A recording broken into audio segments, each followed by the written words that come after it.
Hello. तो यहाँ पे अपने पास x1 की वैल्यू आ गई 6/7 और x2 आ गया अपने पास 60/7। ठीक है, तो ये पॉइंट को याद रखना। अब इसका ग्राफ बनाते हैं। तो जब मैं x1 को 0 पुट कर रहा हूँ तो x2 10 आ रहा है, मतलब जब x1 को 0 पुट करेंगे तो ये मान लेते 2 4 6 8 10। तो ये पॉइंट पे अपने पास एक आ गया 0 10। और दूसरा जब मैं x2 को 0 पुट करूंगा तो x1 की वैल्यू 6 आएगी। तो 2 4 6 ये पॉइंट आ गया। जब x2 को 0 पुट करेंगे तो x1 मेरा 6 होगा। तो एक लाइन तो अपने पास ये आ गया। अब सेकेंड लाइन के लिए जब x1 को 0 पुट कर रहा हूं तो x2 की वैल्यू 9 आ जाएगी। मतलब यहाँ पे कुछ आ जाएगा कि x1 को 0 पुट करेंगे तो x2 9, ये मेरा L1 है। और जब x2 को 0 पुट करेंगे तो x1 18 आ जाएगा, तो ये कुछ यहाँ पे आ जाएगा। तो यहाँ से ये मेरे पास 9 से सीधे यहाँ चलेगा। अब ये क्या कह रहा है कि ये जो है ये 30 से लेस देन, मतलब ये कुछ इस टाइप का आना चाहिए। तो अब मेरे जो बेसिक फिजिबल सॉल्यूशन रहेंगे वो सारे कॉर्नर पॉइंट पे रहेंगे। तो ये पूरा मेरा फिजिबल रीजन आ गया। ठीक है, और जो बेसिक फिजिबल सॉल्यूशन रहेंगे वो सब इसी पॉइंट पे आएंगे। तो ये अपने पास 3 कॉर्नर पॉइंट आ गए, ये ए, एक बी और एक ये सी। अब इस सारे पॉइंट पे चेक करके देते। ये पहला पॉइंट क्या अपने पास 0 9। ये पॉइंट हम लोग ने कितना निकाला 6/7 60/7। और एक ये पॉइंट कितना है अपने पास 60। अब तीनों पॉइंट पे अपने को चेक करना है। जिस पे भी मैक्सिमा आएगा उसी पॉइंट पे अपने पास, अगर एक पॉइंट पे आ रहा है तो यूनिक सॉल्यूशन, क्योंकि फिजिबल रीजन आ गया इसका मतलब सॉल्यूशन है।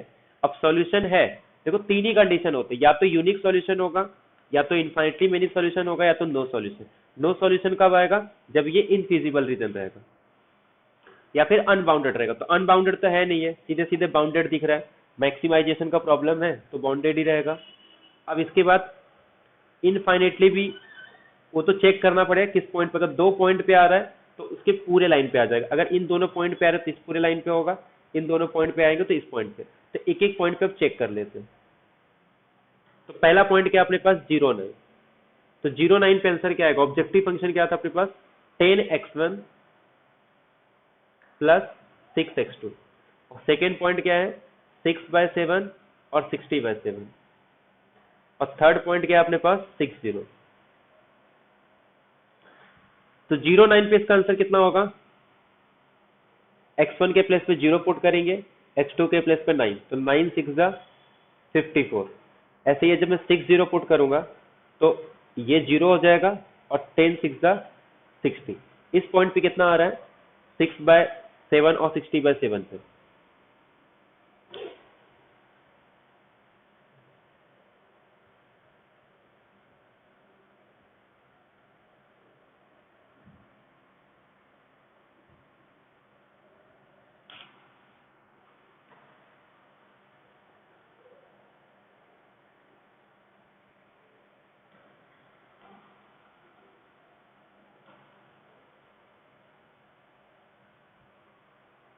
कितना आ रहा है 60 आ रहा है। इसका मतलब क्या हो रहा है, इस पॉइंट पे भी आ रहा है, इस पॉइंट पे भी आ रहा है। वैसे भी अगर इस पे मैं डायरेक्ट भी करता ना तो ये एक पॉइंट से नहीं, ये पूरे लाइन से ही पास हो रहा है। ठीक है, अगर मैं इसको धीरे धीरे करूँ ना तो ये एक पॉइंट पे नहीं जा रहा है, किसी भी पॉइंट पे एक पॉइंट से पास ही नहीं होगा। तो इसका मतलब इस पॉइंट पे भी आ रहा है, इस पॉइंट पे भी आ रहा है। तो जब इस दोनों पॉइंट पे आ रहा है ना तो इसका मतलब इन दोनों से एक लाइन जो कनेक्ट करूंगा उसके हर पॉइंट पे आएगा। मतलब ये पूरा पॉइंट मेरा सॉल्यूशन हो गया। क्लियर है सबको ये, और ये इसका लीनियर कॉम्बिनेशन है। मतलब इस पूरे लाइन पे इसका ऑप्टिमल सॉल्यूशन एग्जिस्ट करेगा। तो आंसर क्या हो जाएगा अपना ऑप्टिमल सॉल्यूशन। तो जब भी किसी दो पॉइंट पे सॉल्यूशन है तो इसका मतलब वो उसके पास मल्टीपल सॉल्यूशन आ जाएगा, या फिर इनफाइनिटली मेनी सॉल्यूशन। तो नो फिजिबल सॉल्यूशन, ये तो फिजिबल रीजन है तो ये तो आएगा ही नहीं। कैनॉट से तो ये भी रॉन्ग है। यूनिक फिजिबल सॉल्यूशन भी नहीं आ रहा है तो मल्टी फिजिबल सॉल्यूशन आएगा। अब ये देखो ये क्या कह रहा है कि which of the following statement is are true for an LP problem. पहला क्या कह रहा है कि एवरी फिजिबल सॉल्यूशन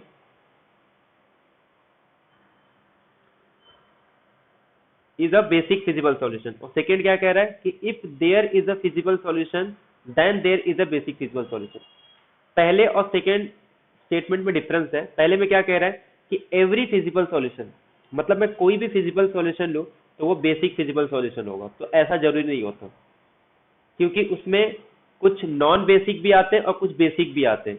तो ये तो हम लोग नहीं कह सकते कि सारे feasible solution basic feasible solution होंगे, ऐसा नहीं। तो ये स्टेटमेंट मेरा रॉन्ग है। बेसिक फिजिबल सॉल्यूशन कब होगा? जब वो बेसिक वेरिएबल से निकला रहेगा। सेकेंड में क्या कह रहा है? If there is a basic feasible solution. हाँ, अगर फिजिबल सॉल्यूशन है इसका मतलब उसमें फिजिबल सॉल्यूशन मिलेगा, बट ये फिजिबल सॉल्यूशन ही बेसिक फिजिबल सॉल्यूशन होगा ऐसा नहीं बोल सकते। लेकिन जब भी फिजिबल सॉल्यूशन है इसका मतलब हम लोग स्टार्टिंग के n वेरिएबल को 0 पुट करके बाकी बचे हुए m जितने नंबर ऑफ इक्वेशन होंगे उतने वेरिएबल का यूज करके सॉल्यूशन निकाल सकते हो। ये हमेशा पॉसिबल है। बट इसका मतलब क्या था कि फिजिबल सॉल्यूशन ही बेसिक फिजिबल सॉल्यूशन होगा। तो ये स्टेटमेंट करेक्ट नहीं है, तो सेकेंड स्टेटमेंट करेक्ट होगा। तो ओनली 2 ऑप्शन इज करेक्ट। ठीक है।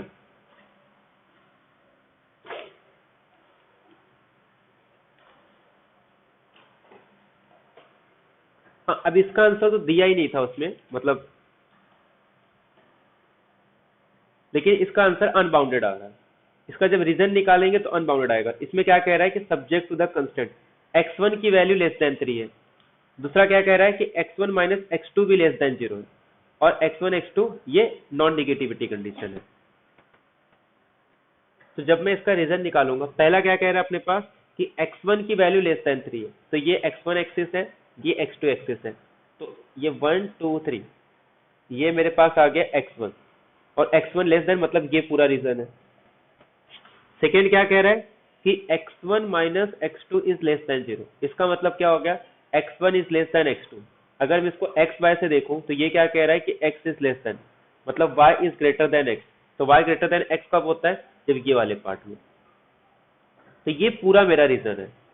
तो जब भी अगर मुझे इसमें मैक्सिमम वाला प्रॉब्लम, अगर मिनिमम वाला होता तो यहाँ पे किसी एक पॉइंट पे अपने पास आ जाता, लेकिन मैक्सिमम सॉल्यूशन है तो मैक्सिमम इसका ऐसा कोई भी लाइन नहीं मिल रहा है जो सिर्फ एक पॉइंट से पास हो। तो इसका जो मैक्सिमम सॉल्यूशन है वो क्या आएगा? अनबाउंडेड आएगा। क्लियर है सबको?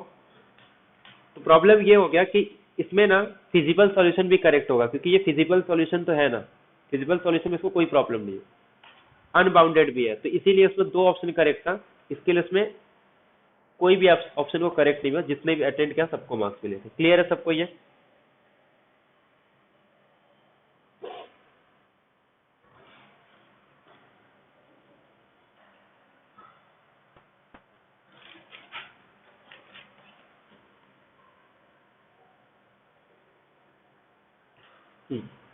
इसमें क्या बोला? For an LP problem which of the following statement is false, कि कौन सा स्टेटमेंट फॉल्स होगा?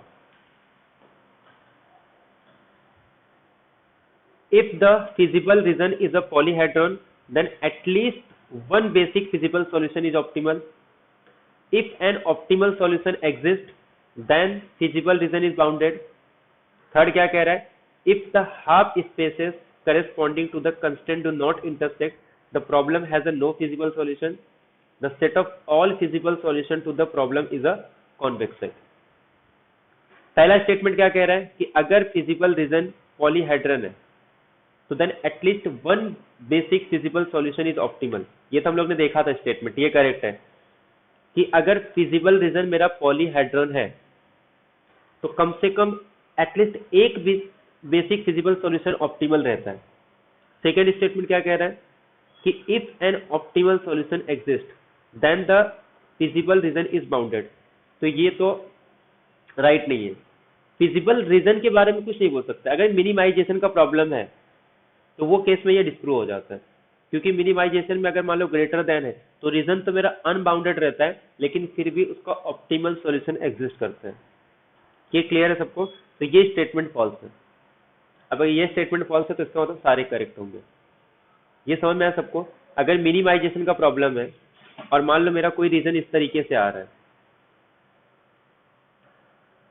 मान लो कुछ रीजन है और ये मेरा पूरा ही है, तो रीजन तो मेरा अनबाउंडेड है ना, लेकिन जो मिनिमम आएगा वो तो यहाँ पे कहीं आएगा ना, ऑप्टिमल इसी पॉइंट पे आएंगे। तो रीजन अनबाउंडेड भले हो लेकिन मिनिमम के केस में उसका सॉल्यूशन आ सकता है। अब उसमें ऐसा कुछ नहीं बोला है कि मिनिमाइजेशन है या मैक्सिमाइजेशन, तो सेकेंड स्टेटमेंट फॉल्स हो जाएगा।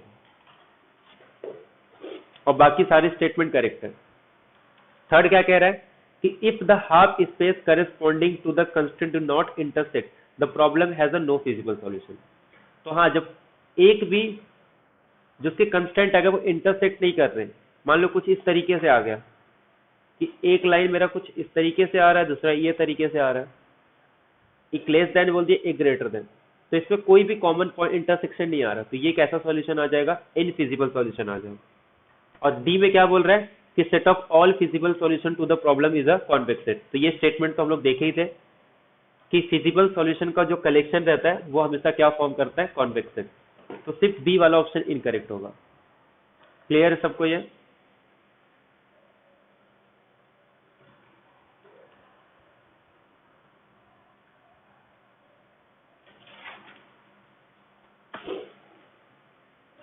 अब इसमें देखो, इसमें क्या बोल रहा है, ग्राफ गिवन बिलो, मतलब ग्राफ ऑलरेडी गिवन है, ऑब्जेक्टिव फंक्शन भी दिया है और कह रहा है कि अपने मैक्सिमम वैल्यू को कब अटेन करेगा। तो जब पॉइंट दिया है तो सबसे अच्छा अप्रोच क्या, पुट करके चेक कर लो किस पे सबसे मैक्सिमम वैल्यू दे रहा है, वही सॉल्यूशन होगा। बट इस बात का ध्यान रखना है कि वो जो पॉइंट है वो इसी कॉर्नर पॉइंट पे होना चाहिए। तो पहले जो कॉर्नर दिया उसको एलिमिनेट कर दो, 1 7, तो 1 7 मेरा कॉर्नर पॉइंट है, 3 5 और 3 4, 3 4 भी है, 3 3, 3 3 मेरे कॉर्नर पे नहीं आ रहा है, इसका मतलब ये नहीं चेक करेंगे। 3 5, 3 5 भी मेरा कॉर्नर नहीं आ रहा, तो ये दो पॉइंट तो हट गए। अब बचा क्या, सिर्फ ए और बी पे चेक करना है। तो ए और बी पे चेक करेंगे तो मैक्सिमम वैल्यू किस पे आएगा,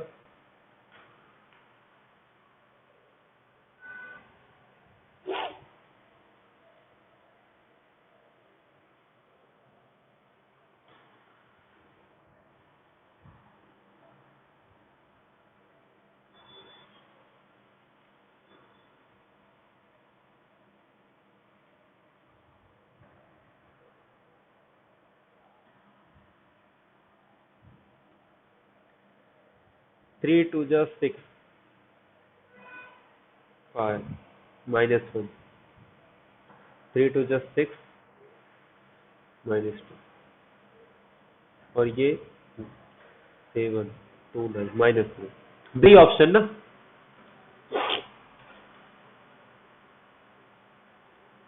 बी ऑप्शन आ रहा है क्योंकि ये तो चेक ही नहीं करना, सी डी अपने को नहीं चेक करना है ना, क्योंकि 3 5 ऑप्टिमल सॉल्यूशन नहीं बन सकता, ये अपना रीजन में नहीं आ रहा है।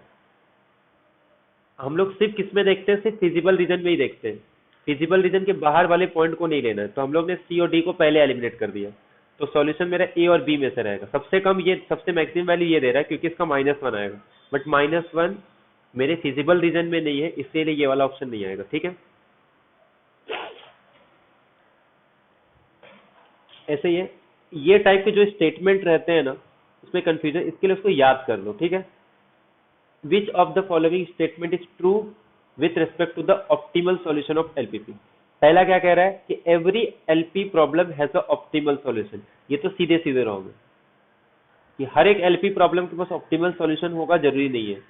ठीक है, सॉल्यूशन होगा यही जरूरी नहीं है, तो ऑप्टिमल सॉल्यूशन की तो बात ही छोड़ दो। सेकेंड क्या कह रहा है, optimal solution of a LP problem occurs only at the extreme point of the convex set of feasible solution। तो ये भी इनकरेक्ट स्टेटमेंट है। ठीक है, इस पे क्या कह रहा है, if the optimal solution exist, कि अगर ऑप्टिमल सॉल्यूशन एग्जिस्ट होगा तो एटलीस्ट एक पॉइंट आएगी, corner point set of feasible solution का, मतलब सेट ऑफ फिजिबल सॉल्यूशन के एक कॉर्नर पॉइंट आएंगे जो इसके ऑप्टिमल सॉल्यूशन है। अगर ऑप्टिमल सॉल्यूशन एग्जिस्ट होगा तो every feasible solution is an optimal solution, तो ये भी रॉन्ग है। फिजिबल सॉल्यूशन जरूरी नहीं कि वो ऑप्टिमल सॉल्यूशन भी होगा, क्योंकि फिजिबल सॉल्यूशन तो बहुत सारे रहते हैं, उसमें से कोई एक पॉइंट ही मेरा क्या होता है, ऑप्टिमल सॉल्यूशन होता है। एक पॉइंट है इनफाइनाइट पॉइंट, बट सारे फिजिबल सॉल्यूशन मेरा ऑप्टिमल सॉल्यूशन नहीं होंगे। तो डी ऑप्शन भी इनकरेक्ट है, सिर्फ सी ऑप्शन मेरा करेक्ट होगा कि अगर ऑप्टिमल सॉल्यूशन एग्जिस्ट होगा तो फिजिबल सॉल्यूशन के कॉर्नर पे एक, मतलब कॉर्नर पॉइंट ऐसा होगा जो उसका ऑप्टिमल सॉल्यूशन है।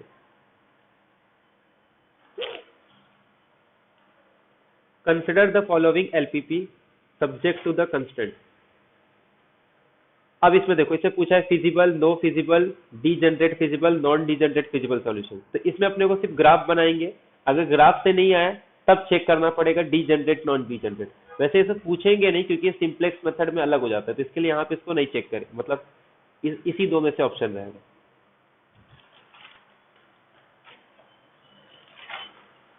तो जब मैं इसका ग्राफ बनाऊंगा तो कैसे आएगा, एक में लेस देन आ रहा है और एक में ग्रेटर देन आ रहा है। जब भी ऐसा लेस देन और ग्रेटर देन आएंगे ना, दोनों पॉजिटिव, तो हम लोग डायरेक्ट भी बोल सकते हैं कि वो उसके पास नो सॉल्यूशन ही आता है। ठीक है, वैसे चेक भी कर सकते हैं इसमें, क्योंकि वो इंटरसेक्ट नहीं करेगा, तो इसके पास क्या आएंगे, नो फिजिबल सॉल्यूशन आ रहा है। ऐसा हर केस में नहीं होता, तो एक बार ग्राफ बना के चेक कर लिया करो। ठीक है, ये क्लियर है सबको, इसका ग्राफ बनाना, तो ये इसमें कोई भी कॉमन मतलब कॉमन रीजन नहीं आएगा, तो इसके पास नो फिजिबल सॉल्यूशन।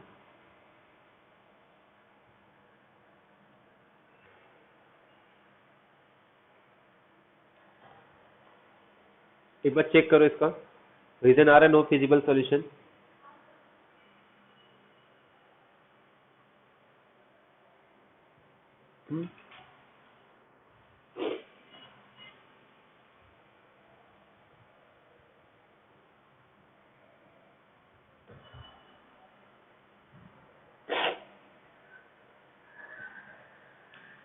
आ रहा है इसका no feasible region, no feasible या इनफिजिबल।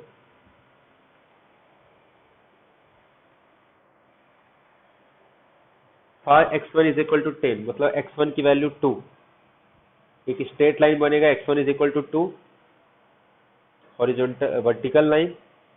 दूसरा x1 प्लस x2, तो 1.8 पे आएगा x1 भी, और एक 0.8 और एक 80, उसके ऊपर वाला पार्ट। दूसरा ये तो एक पॉइंट इसका नेगेटिव में चले जाएगा, सिर्फ एक पॉइंट पॉजिटिव में रहेगा, और उसके ऊपर वाला पार्ट ले लो। आ रहा है फिजिबल रीजन?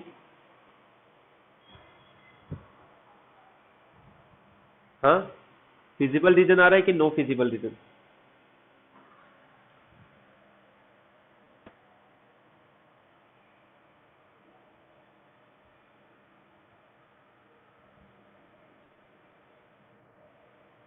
हेलो,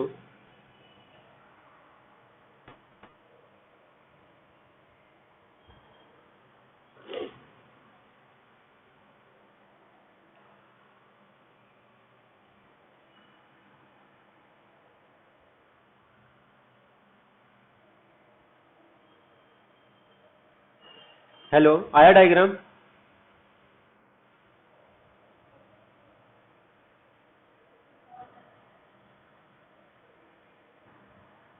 ठीक है, तो नो फिजिबल रीजन आ रहा है।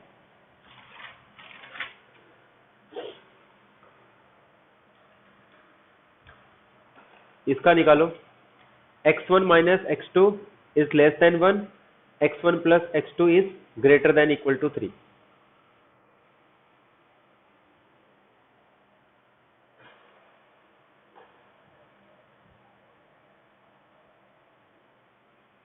फिजिबल रीजन में सारे कंस्टेंट सेटिस्फाई करने चाहिए, मतलब वही कि कॉमन रीजन आना चाहिए। अगर कॉमन रीजन नहीं आएगा तो इनफिजिबल है।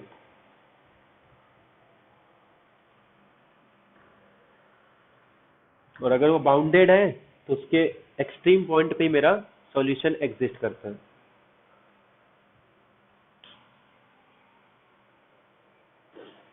क्या आ रहा है इसमें?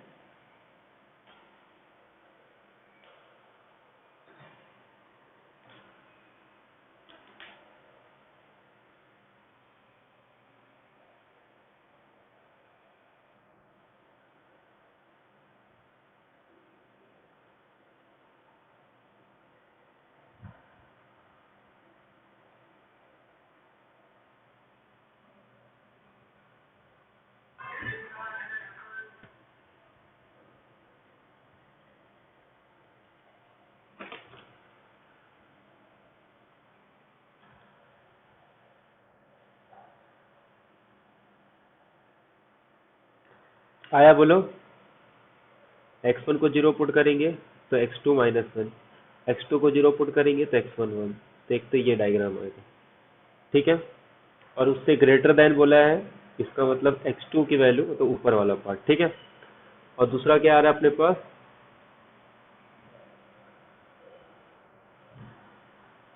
1 2 3 1 2 3।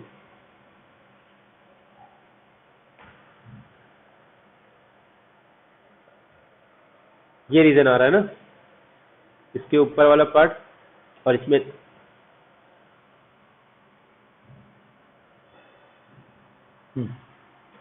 यही आ रहा है सबका।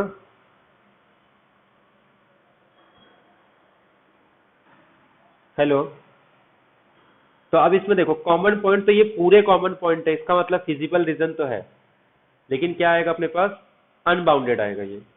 तो फिजिबल रीजन कैसा आ रहा है, अनबाउंडेड आ रहा है। अब क्योंकि मैक्सिमाइजेशन का प्रॉब्लम है तो इसका ऑप्टिमल सॉल्यूशन भी इसके ऊपर वाले किसी पॉइंट पे होगा, तो इसका मतलब ये अनबाउंडेड सॉल्यूशन आएगा। तो सॉल्यूशन तो होगा लेकिन अनबाउंडेड रहेगा। ये देखो, ये तो सीधे सीधे दिख रहा है, कॉन्वेक्स सेट एक एलिप्स आएगा। तो एलिप्स क्या होता है, कॉन्वेक्स सेट। तो इसका आंसर क्या आ जाएगा, कॉन्वेक्स। ये देखो, if the set of feasible solution of the system is a convex polyhedron, then at least one of the extreme point given as, क्या होता है, ये डेफिनेशन ही है कि अगर सेट ऑफ फिजिबल सॉल्यूशन एक कॉन्वेक्स पॉलीहेड्रॉन है तो उसका एटलीस्ट एक, उसका जो एक्सट्रीम पॉइंट है वो क्या होता है हमेशा,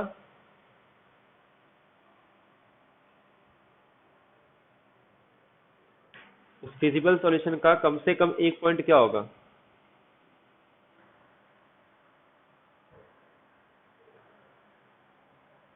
क्या डेफिनेशन, किसका डेफिनेशन देखे थे हम लोग,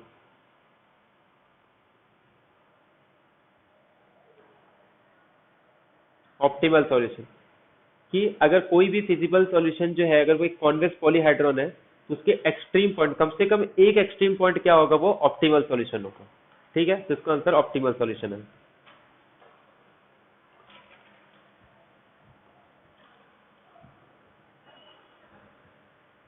इसमें क्या बोला है, कंसिडर द फॉलोइंग एलपीपी।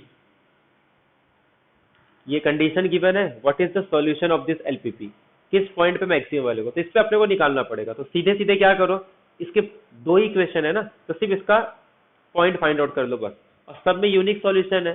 इसका मतलब एक ही पॉइंट आएगा, और एक ही पॉइंट वो कौन सा आता है हमेशा, इनका कॉमन पॉइंट ही आता है। बस इसका कॉमन पॉइंट निकालो, आंसर आ जाएगा।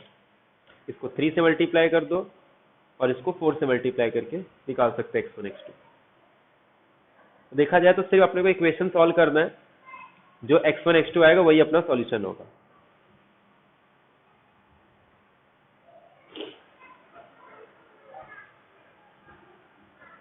सिर्फ optimal solution, sorry multiple solution के लिए अपने को चेक करना पड़ता है। अगर मल्टीपल सॉल्यूशन नहीं है ना, तो डायरेक्ट इसको सॉल्व कर दो, हमेशा इनके कॉमन पॉइंट पे ही सॉल्यूशन देता है।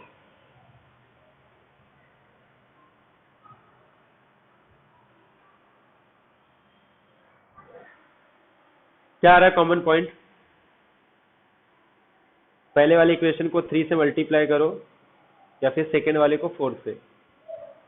पहले वाले को 3 से मल्टीप्लाई करेंगे तो 6 8 12, माइनस करेंगे तो 6 6 कैंसल, 8 में से 1 गया 7, 12 में से 3 गया 9।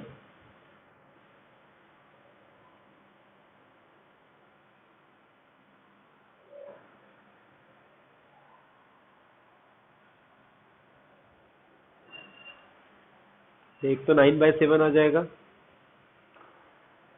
और 9/7 को पुट कर देंगे तो 3 माइनस 9/7, तो 27 माइनस 18/7, 18 को 3 से डिवाइड करेंगे तो 2/7।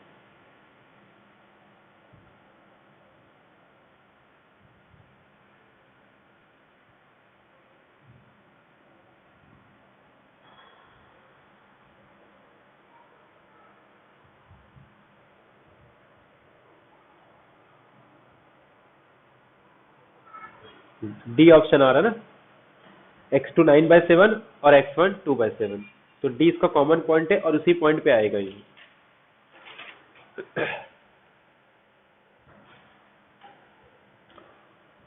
For a set of m equation in n variable a solution obtain bye, ये तो डेफिनेशन ही था ना, कि अगर सेट ऑफ m इक्वेशन है इन n वेरिएबल्स में, इसमें n वेरिएबल्स ही दे दिए, किसी किसी बुक में n प्लस m वेरिएबल्स देते हैं, मतलब जो स्टार्टिंग में x1 से लेके xn तक है ना उसको n लेके चलते हैं, और किसी किसी बुक में टोटल n प्लस m को ही n बोल देते हैं कि n वेरिएबल्स में से हम लोग क्या करते हैं n माइनस m को, मतलब जो m इक्वेशन है उसको माइनस करने के बाद, मतलब जो स्टार्टिंग में ऑब्जेक्टिव में जितने वेरिएबल्स यूज होते हैं उनको जीरो पुट कर दो, तो उसको हम लोग क्या बोलते हैं, ये डेफिनेशन है किसका, बेसिक सॉल्यूशन का। और हाँ, ऑप्शन में दोनों लिखा है, बेसिक सॉल्यूशन भी लिखा और बेसिक फिजिबल सॉल्यूशन।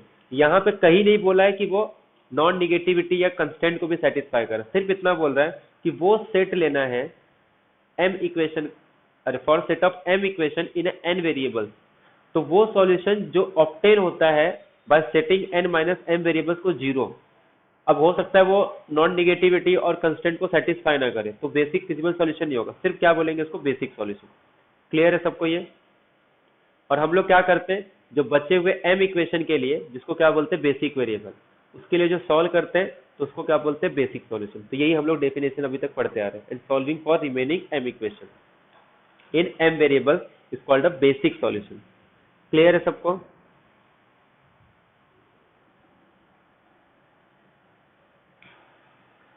सेकेंड वाला 924 कॉन्वेक्स सेट है, ये एक्स स्क्वायर प्लस सीधे सीधे ये सर्कल का इंटीरियर पार्ट है, तो ये कैसा आ जाएगा, कॉन्वेक्स सेट। इसके पहले वाला एलिप्स का इंटीरियर पार्ट था, और ये क्या है, एक सर्कल का इंटीरियर पार्ट और उसका बाउंड्री पॉइंट भी है, मतलब एक क्लोज डिस्क है ये। इसमें देखो, अब इसमें भी no solution, optimum solution, feasible solution, feasible but not optimum. Graph निकालो, ग्राफ से अगर कुछ मिल गया तो ठीक है, नहीं तो फिर इंटरसेक्शन पॉइंट चेक करो।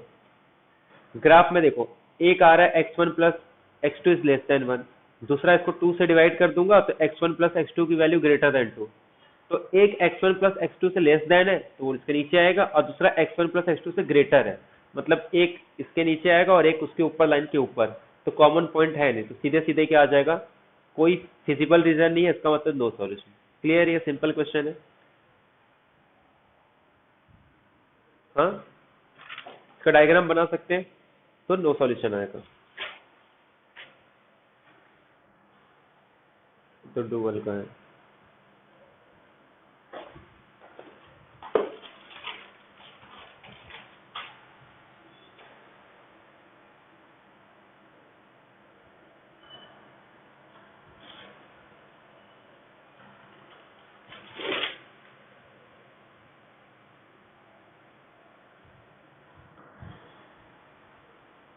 देखो, in the canonical form of LPP, if the objective function is of minimization, then all the constant other than non-negativity conditions are।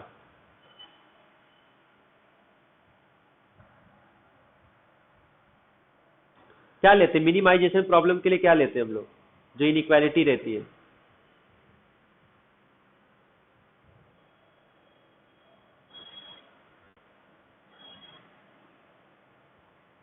हाँ,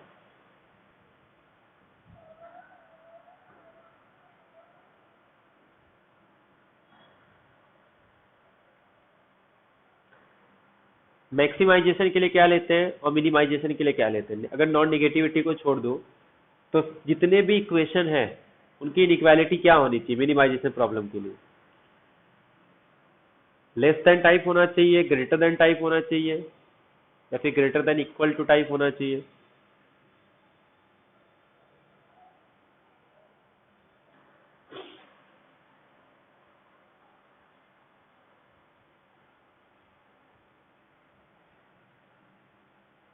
मिनिमाइजेशन के लिए बोला, मैक्सिमाइजेशन के लिए नहीं बोला, तब तो जीरो पे आ जाएगा ना, तो फिर मतलब क्या है, फिर चेक करके कुछ मतलब ही नहीं, जीरो पे चेक कर लो। इसका मतलब क्या होता है, जब मैक्सिमाइजेशन करते हैं तो वो टाइम पे हमेशा लेस देन होना चाहिए, ताकि वो कुछ इस टाइप का इक्वेशन मिले मुझे, मतलब, और वो हमेशा सॉल्यूशन कहाँ होता है, इसके एक्सट्रीम पॉइंट।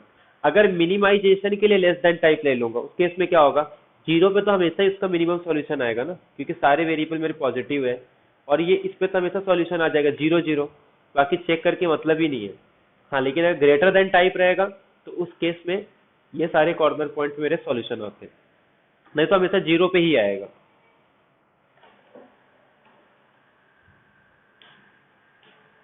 तो ग्रेटर देन और इक्वल टू टाइप होना चाहिए।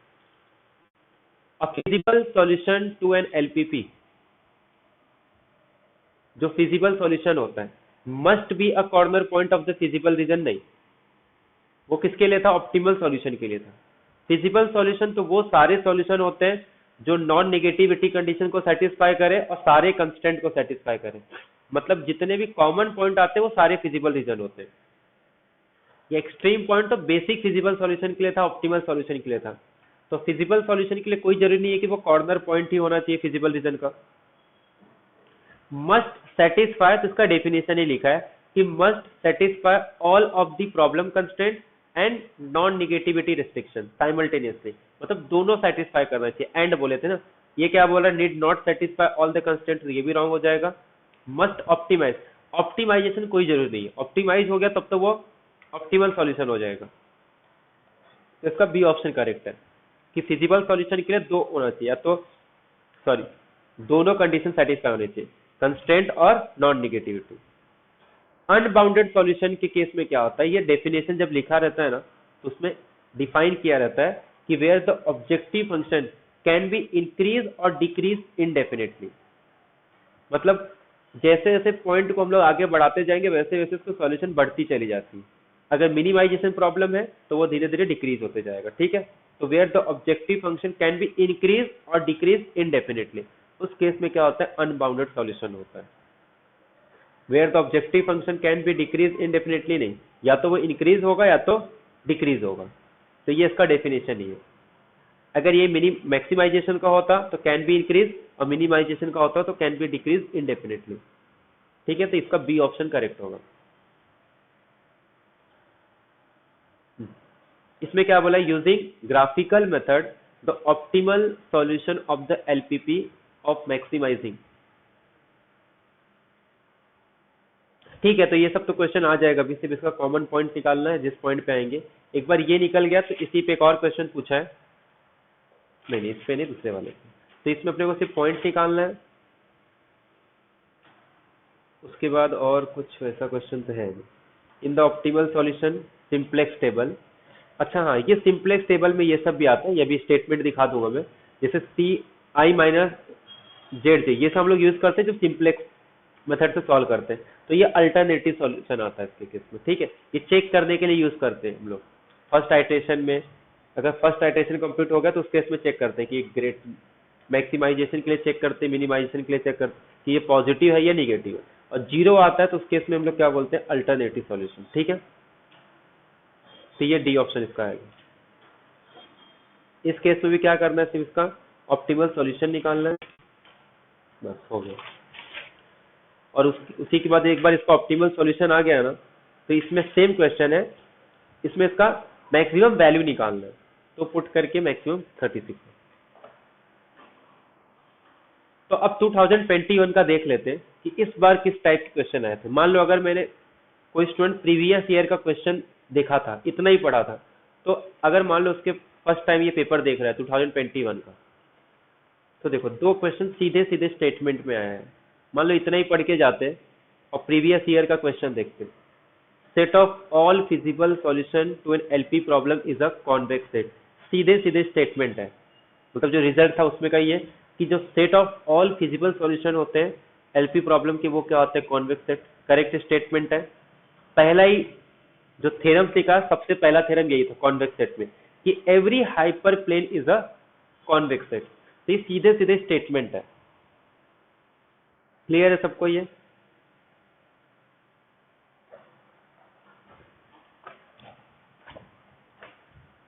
हाँ,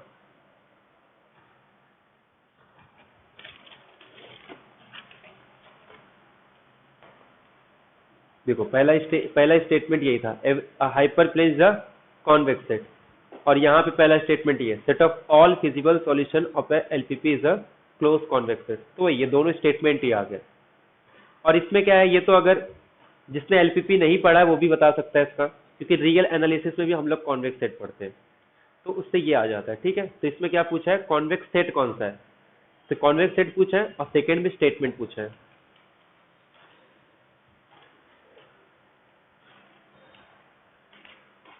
और एक तो ये फेवरेट क्वेश्चन है, ये कम से कम 4 बार पूछ चुका है। ये आगे हम लोग देखेंगे ट्रांसपोर्टेशन प्रॉब्लम का है कि नंबर ऑफ बेसिक वेरिएबल्स, जैसे यहाँ पे निकालते हैं नंबर ऑफ बेसिक वेरिएबल्स कितने होते हैं, m, जितने नंबर ऑफ कंस्टेंट है, ऐसे ट्रांसपोर्टेशन प्रॉब्लम के अंदर m प्लस n, तो ये भी हम लोग m प्लस n माइनस 1 रहता है। ठीक है, तो ये आगे हम लोग डिस्कस करेंगे।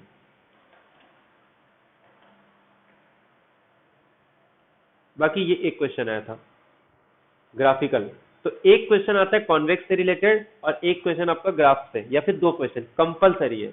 एक ट्रांसपोर्टेशन प्रॉब्लम से होगा, बाकी जो 4 क्वेश्चन है ना वो चेंज करते रहते। अब तो एक डुअल का पूछ रहा है, लगातार ये डुअल का कंटिन्यू 3 बार क्वेश्चन पूछा है ये सेम पैटर्न पे, और बहुत ही सिंपल है ये भी निकाल सकते हैं सीधे सीधे। अभी हम लोग consider the following LP problem दिया है, इसका निकालेंगे तो ये इनफिजिबल सॉल्यूशन आ रहा है, और सीधे सीधे पता भी चल जाता है। एक बार लेस देन बोला, एक बार ग्रेटर देन बोला, तो ही ऑप्शन हो सकते हैं, या तो अनबाउंडेड होगा या तो इनफिजिबल सॉल्यूशन होगा। तो जब इसको हम लोग सॉल्व करेंगे तो ये क्या आ रहा है, इनफिजिबल सॉल्यूशन आ रहा है। क्लियर है सबको?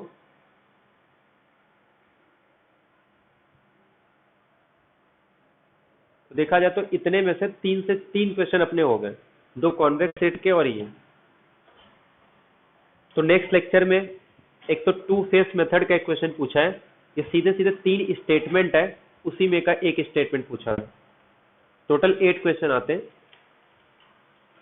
लेकिन ये सब फिक्स नहीं रहता कि हर बार आएगा। लेकिन जो ग्राफिकल मेथड है, कॉन्वेक्स सेट है, ये कंपलसरी है कि यहाँ से एक क्वेश्चन आते हैं। बट ये सब कभी इस बार फर्स्ट टाइम पूछा है ये 2 फेस मेथड का। तो इसके 3 स्टेटमेंट है, वो स्टेटमेंट में से एक स्टेटमेंट पूछ लिया है। ऐसे 3 स्टेटमेंट रहेंगे कि एक बार रहता है कि एटलीस्ट एक आर्टिफिशियल वेरिएबल प्रेजेंट होगा, एक भी आर्टिफिशियल प्रेजेंट नहीं होगा, और इसमें 2 में 0 रहेगा और एक में ग्रेटर देन रहेगा।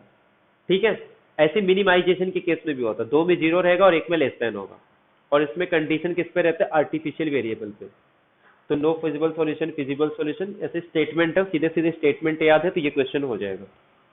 और एक तो ट्रांसपोर्टेशन मॉडल का ये फेवरेट क्वेश्चन है उनका, क्योंकि ट्रांसपोर्टेशन मॉडल में क्वेश्चन तो पूछ नहीं सकते, इसीलिए क्या करते हैं, स्टेटमेंटिंग को बार बार रिपीट करते हैं।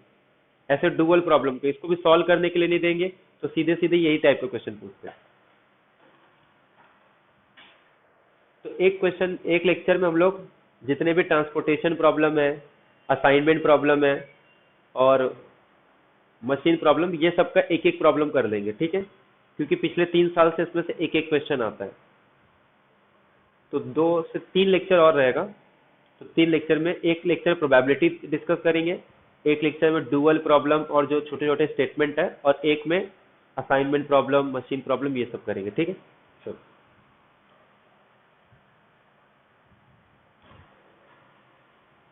बाकी यहां तक किसी को डाउट है? बाकी नोट्स में सेंड कर दूंगा, तो उसमें जितने भी स्टेटमेंट है ना एक बार अच्छे से देख लेना। अगर लेक्चर में बोलते समय कुछ अगर मिस्टेक हुआ रहेगा ना, तो वो नोट्स में से देख के करेक्शन कर लेना। ठीक है, किसी डेफिनेशन वगैरह में।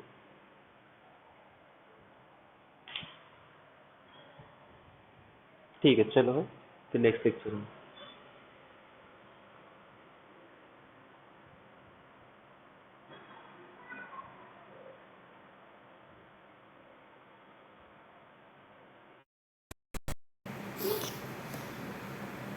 जो